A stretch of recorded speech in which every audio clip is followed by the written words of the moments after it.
لغصت بحر القصيد وطرق قفانه، انا اشهد انه رقى معنا وقافيه، ترقص قوافيه وعندي حبكة اوزانه، وبيني وبينه بطولة وشهامية.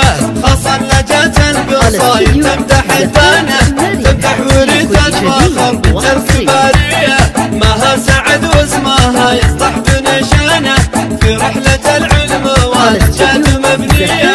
ثمرة كفاح قطفتي ورد بستانه، والفرحة اليوم فرحة ما هي عادية، اليوم يوم التخرج عالي شانه، وفيها الوطن يفتخر بنت السعودية، تفخري والبسي للفخر تيجانه، يا مفخره يا شموخ العز يا بنية. ايه العبي يماها طربة وفرحانه، يا مربيتها على الطيب ومبادئه، وفيها اعتزال لشموخ العز.